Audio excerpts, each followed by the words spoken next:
नमस्कार, मी Poonam blouse cutting in Marathi या चॅनलवरती तुमच्या सर्वांचे स्वागत आहे. बघा, तर बघा, घर बसल्या शिवण क्लास करा यामध्ये आज आपला तिसरा दिवस आहे. बघा, आणि आपण पहिल्या दिवशी जुन्या ब्लाऊज वरून मापे कशी घ्यायची, त्याचबरोबर आपल्याला ब्लाऊज शिकण्यासाठी कोणकोणते साहित्य लागते हे बघितलं. त्यानंतर दुसऱ्या दिवशी आपण फोरटक्स ब्लाऊजची कटिंग बघितली. 32 इंच छातीच्या मापाची फोरटक्स ब्लाऊजची कटिंग ती पेपर कटिंग आपण बघितली. पेपरवरती मापे टाकून आपण फोरटक्स ब्लाऊज कटिंग केला. तर आता तोच फोरटक्स आपण जी पेपर कटिंग केलेली आहे ती ब्लाऊज वरती कशा पद्धतीने ठेवायचं हे आज आपण बघणार आहे. तर त्याचबरोबर आपण पूर्ण माहिती वहीमध्ये अशा पद्धतीने लिहून घेत आहोत. बघा, तर तुम्ही सुद्धा अशा पद्धतीने वहीमध्ये लिहून घ्यायचं आहे, जेणेकरून तुम्ही जरी विसरला तरी तुम्हाला ते वहीमधलं बघितल्यानंतर लक्षात येईल. आणि आता आपण ही वही साईडला ठेवून द्यायची आहे आणि ही जी पेपर कटिंग आपण केलेली आहे ती पेपर कटिंग आपण ब्लाऊज पिसावरती ठेवून कटिंग करणार आहोत. बघा, सर्वात आधी आपल्याला अशा पद्धतीचा ब्लाऊज पीस घ्यायचा आहे. बघा, नवीन शिकणाऱ्यांनी ज्यांना प्रॅक्टिस करायची आहे त्यांनी जे आपल्याला अस्तर मिळतं बाजारामध्ये ते घ्यायचं आहे आणि अस्तरवरती प्रॅक्टिस करायची आहे. कारण जो आपण पहिला ब्लाऊज शिवत असतो तो अगदी व्यवस्थित असा मापाचा तयार होतो असं होत नाही. शिलाई मार्जिन मध्ये, टिपेमध्ये कुठेतरी अस्तरवरती आपल्याला प्रॅक्टिस करायची आहे. नवीन शिकणाऱ्यांनी जे हे क्लास करत आहेत त्यांनी अस्तरवरती मापे टाकायची आहेत ही आणि अस्तर घ्यायचं आहे शिवायला. बघा, साधं जे कापड असतं ते घ्यायचं नाही, मऊ कापड जे असतं ते घ्यायचं नाही. अस्तरचं कापड जे कडक असतं ते नवीन शिकणाऱ्यांनी ब्लाऊज शिकण्यासाठी वापरायचं आहे. पेपर कटिंग सुद्धा एकदा करायची नाही तर 2 ते 3 वेळा किंवा 5 ते 6 वेळा तुम्ही पेपर कटिंग करायची आहे. नंतरच तुम्हाला ती पेपर कटिंग करायला सुद्धा व्यवस्थित जमणार आहे. तर बघा, अशा पद्धतीने हे कापड जे आहे ते तिरकं आहे ते मी व्यवस्थित करून घेत आहे. तुम्ही सुद्धा अशा पद्धतीने हे कापड जे आहे ब्लाऊज पिसाचं आणलेलं ते व्यवस्थित सरळ करून घ्यायचं आहे. बघा, या पद्धतीने दोन्ही साईडला त्याच पद्धतीने करायचं आहे. बघा, आपल्याला कोणताही ब्लाऊज पीस असू द्या अशा पद्धतीने जर एकसारखा नसेल तर तो एकसारखा करून घ्यायचा आहे. बघा,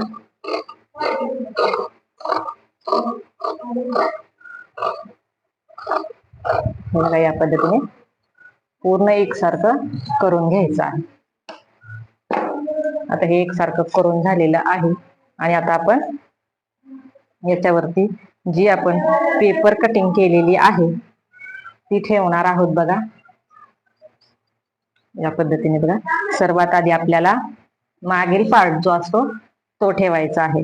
बघा, या पद्धतीने मागील पार्ट ठेवायचा आहे. हे बघा, अशा पद्धतीने या साईडने अजिबात एक्स्ट्राच ठेवायचं नाही आहे असा पार्ट ठेवायचा आहे. हे बघा, अशा पद्धतीने हा मागील पार्ट आपण सर्वात आधी मार्किंग करून घ्यायचा आहे.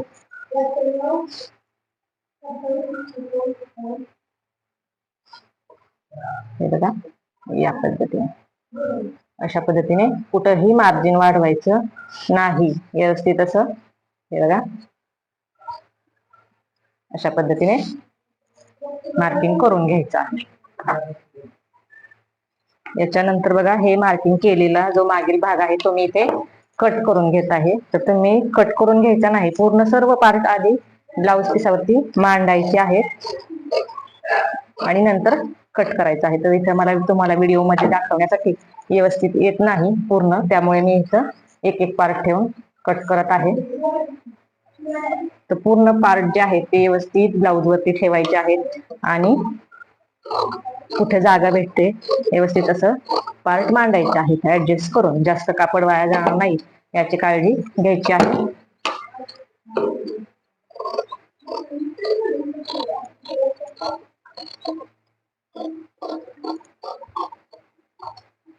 हे बघा, या पद्धतीने हा आपला मागील पार्ट कट करून झालेला आहे. बघा, आणि आता आपण पुढचा पार्ट जो आहे तो ठेवणार आहे. तर बघा पुढचा पार्ट आपला अशा पद्धतीचा आहे 4 टक्सचा. तर इथे बघा मी इथे खडूने मार्किंग करून घेते, जेणेकरून आपल्याला हे उमटवता येईल बघा ब्लाउज पिसावरती. हे बघा या पद्धतीने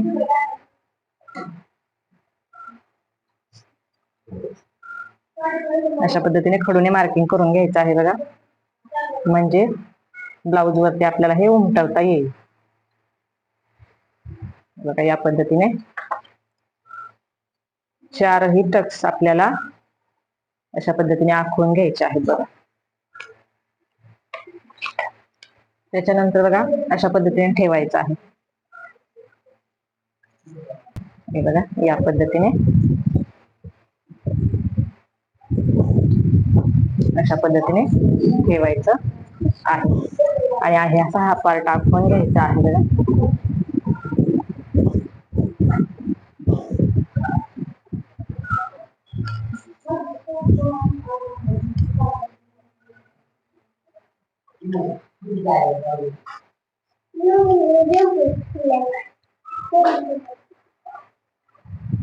हे बघा या पद्धतीने अशा पद्धतीने आखून घेतलेलं आहे. आता आपण हे आहे असं कट करून घेऊ आणि नंतर हे जे आहे आपण आखलेलं आहे ते उमटवून घेऊ. तर बघा अशा पद्धतीने कटिंग करून घ्यायचं आहे. कुठेही कोणताही पार्ट वाढवायचा नाही, कारण आपण पेपर कटिंग करतानाच पूर्ण वाढीव मापे घेतलेली आहेत बघा.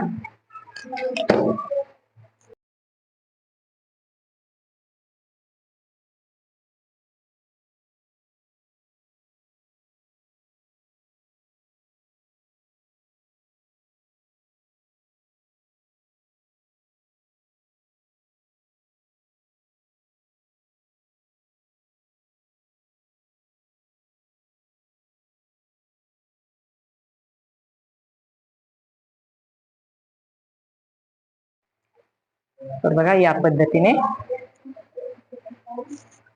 या साईडचं एक्स्ट्राचं सुद्धा कट करून काढायचं आहे बघा या पद्धतीने. त्याच्यानंतर बघा हा जो भाग आहे त्याच हा गळा कट करून घ्यायचा आहे.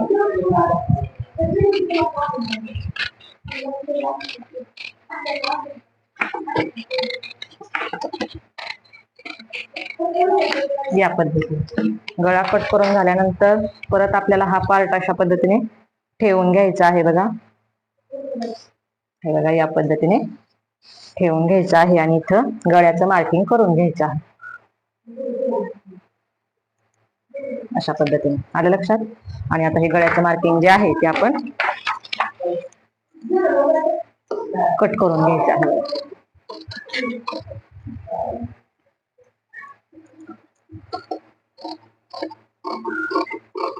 हे बघा या पद्धतीने. आलं लक्षात? आता आपल्याला हे उलट करायचं आहे बघा. या पद्धतीने उलट करून घ्यायचं आहे. हे बघा अशा पद्धतीने उलट करून घेतल्यानंतर हे आपण पेपरवरती जे मार्किंग केलेलं आहे बघा, हे अशा पद्धतीचं पेपरवरचं मार्किंग आपल्याला आता अशा पद्धतीने ठेवून हे बघा उमटवून घ्यायचं आहे बघा. व्यवस्थित ठेवायचं आहे. कुठेही कापड एकसारखं राहील, जास्त जाणार नाही याची काळजी घ्यायची आहे. बरोबर आपले हे टक्स जे आहेत ते व्यवस्थित येतील अशा पद्धतीने ठेवून घ्यायचं आहे. आणि त्याच्यानंतर टक्सच्या जागेवरती अशा पद्धतीने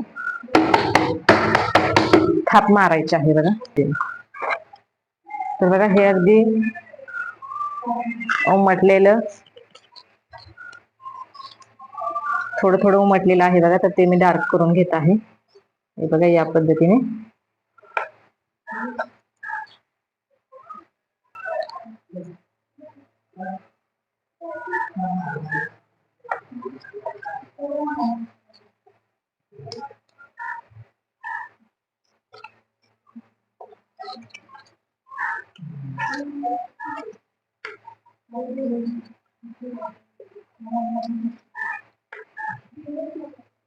हे बघा अशा पद्धतीने आखून घ्यायचं आहे ते आपल्याला.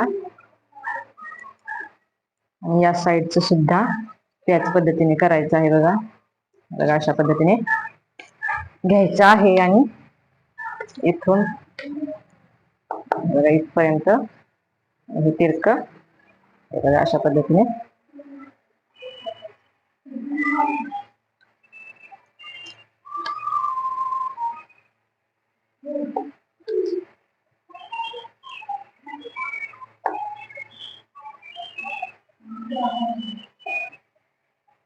हे बघा या पद्धतीने आखून घ्यायचं आहे. तर इथे मी हे डार्क करून घेते बघा, जेणेकरून दुसऱ्या साईडला आपल्याला हे उमटवायला मदत होईल.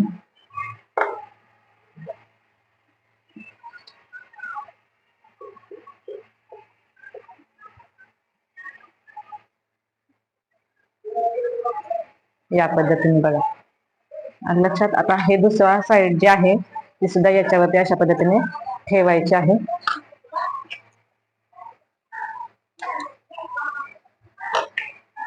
अशा पद्धतीने बघा आणि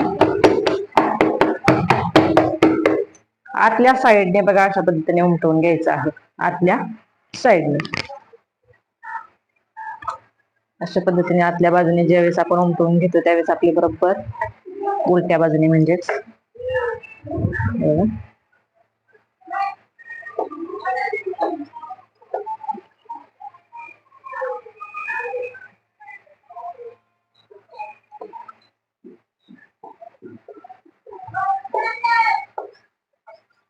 या पद्धतीने अशा पद्धतीने आतल्या बाजूने उमटवून घ्यायचं आहे बघा. तर इथे आता पुढचा भाग सुद्धा आपला कटिंग करून झालेला आहे. त्याच्यानंतर आता आपण स्लीव्ह कटिंग करून घेऊत बघा. या पद्धतीने हे कापड जे आहे ते हातरायचं आहे आपल्याला आणि त्याच्यावरती हे स्लीव्हचं कापड जे आहे ते ठेवायचं आहे बघा. या पद्धतीने ठेवायचं आहे आणि बघा आता हे ठेवून मार्किंग करून घेऊ बघा.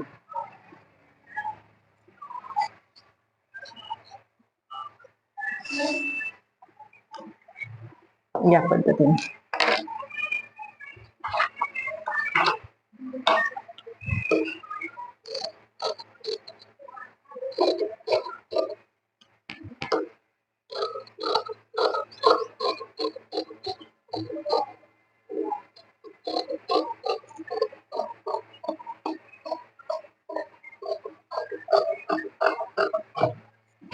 हे बघा या पद्धतीने आपली स्लीव्ह सुद्धा कटिंग करून झालेली आहे बघा. आता ह्या स्लीव्हचा आपल्याला अशा पद्धतीने मध्य काढून घ्यायचं आहे बघा. इथं कट करून घ्यायचा. तर बघा अशा पद्धतीने टोक करून घ्यायचा आहे. त्याच्यानंतर बघा आता आपण याच्यावरती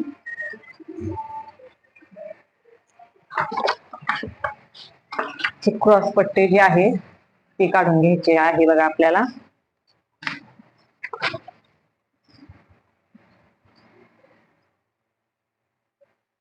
तर बघा क्रॉस पट्टी सुद्धा आपल्याला वाढवायची नाही आहे, अशी ठेवून मार्किंग करून घ्यायचं आहे या पद्धतीने. तर बघा अशा पद्धतीने हे मी खडूने मार्किंग करून घेतलेलं आहे क्रॉस पट्टीचं आणि ही क्रॉस पट्टी आता आपण कट करून घ्यायची आहे या पद्धतीने. आता बघा इथे जे कमी कापड पडत आहे अशा पद्धतीने ते आपण यामधून घ्यायचं आहे बघा. हे बघा अशा पद्धतीने यामधून हे कापड काढून घ्यायचं आहे बघा.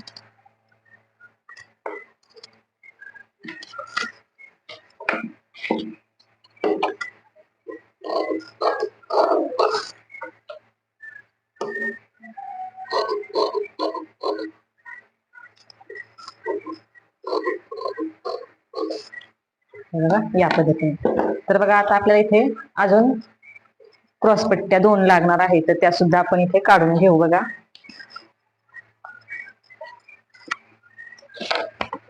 तर बघा अशा पद्धतीने ही क्रॉस पट्टी ठेवायची आहे बघा. हे बघा तर बघा आपल्याला ब्लाऊज शिवण्यासाठी अशा क्रॉस पट्ट्या ज्या असतात त्या 2 लागत असतात बघा, म्हणजे 4 लागत असतात बघा. डबलच्या एका साईडने 2 आणि दुसऱ्या साईडने 2 अशा 4 लागतात बघा.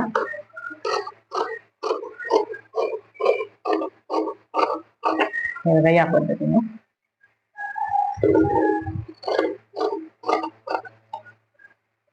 तर इथे सुद्धा जी कमी पडणार आहे, हे बघा या पद्धतीने जी कमी पडत आहे, हे बघा ती आपण दुसऱ्या ह्याच्यातून काढून घ्यायची आहे बघा. हे बघा याच्यातून आपण ती काढून घ्यायची आहे.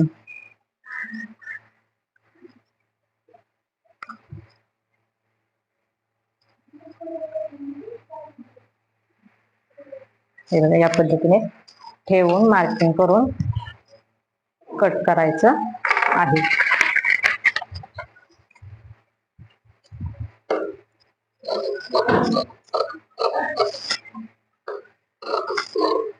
या पद्धतीने. तर त्यात आपल्या 2 क्रॉस पट्ट्या तयार झालेल्या आहेत. याच्यानंतर आता आपण हुक लावायची पट्टी आणि हुक गुंतवायची पट्टी अशा 2 पट्ट्या काढून घेणार आहोत बघा.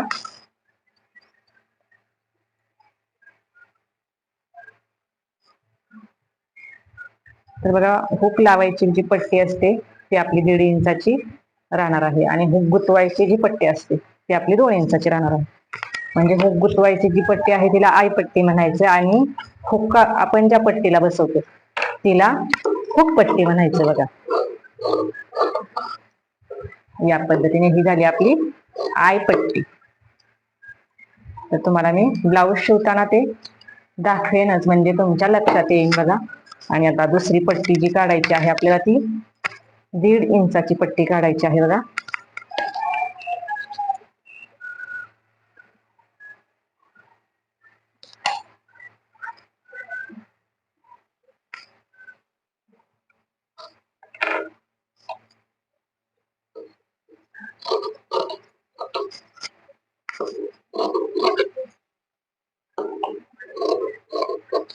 या पद्धतीची ही आपली हुक गुंतवायची ती हुक लावायची पट्टी आहे बघा.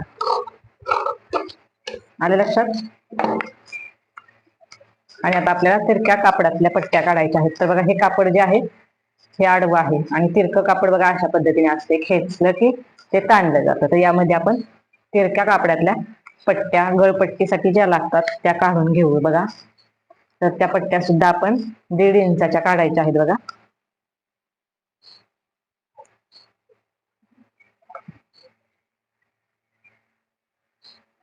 हे बघा या पद्धतीने 1.5 इंचावरती मार्किंग करायचं आहे आणि अशा पद्धतीने पट्ट्या काढायच्या आहेत बघा.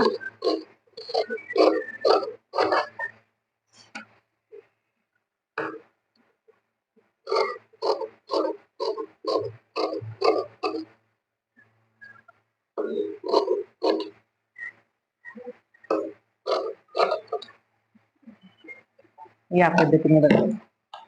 तर इथे आपली पूर्ण कापडावरची कटिंग करून झालेली आहे बघा. आणि याचा शिवणाचा व्हिडिओ मी तुम्हाला दिवस चौथा जो आपण उद्या काढणार आहोत किंवा उद्या टाकणार आहे त्याच्यामध्ये मी याची पूर्ण स्टिचिंग तुम्हाला दाखवणार आहे. तर आज एवढंच आपण बघितलं की ब्लाऊज पेपर कटिंग जी फोर्टक्स ब्लाऊजची आहे ती आपण ब्लाऊज पिसावरती ठेवून पूर्ण ब्लाऊज व्यवस्थित असा कट करून घेतलेला आहे. आणि बघा हे तुम्हाला एका दिवसात जमणार नाही, याची तुम्हाला प्रॅक्टिस करायची आहे. ब्लाऊज शिवण्यासाठी तुम्हाला इथे अस्तरचा वापर करायचा आहे. नवीन शिकणाऱ्यांनी ज्यांना क्लास करायचे आहेत त्यांनी, ज्यांचे क्लास चालू आहेत त्यांनी अस्तरवरती शिवायचं आहे, अस्तर वापरायचं आहे. अस्तर कडक असतं त्यामुळे त्याला व्यवस्थित शिवता येतं. गुळगुळीत घसरतं कापड घ्यायचं नाही. अस्तरचं कडक कापड असतं त्याला टीप व्यवस्थित बसते ते कापड वापरायचं आहे. 2 ते 3 किंवा 4 ते 5 असे तुम्ही अस्तरचे ब्लाऊज पीस घ्यायचे आहेत, अस्तरचे पीस घ्यायचे आहेत आणि त्याच्यावरती प्रॅक्टिस करायची आहे बघा कटिंग करण्याची, शिवण्याची. तर चला आजचा व्हिडिओ आपण इथेच थांबवत आहोत. व्हिडिओ शेवटपर्यंत बघितल्याबद्दल तुमचे खूप खूप धन्यवाद. आणि व्हिडिओ जर आवडला असेल तर एक लाईक नक्की करायची आहे बघा.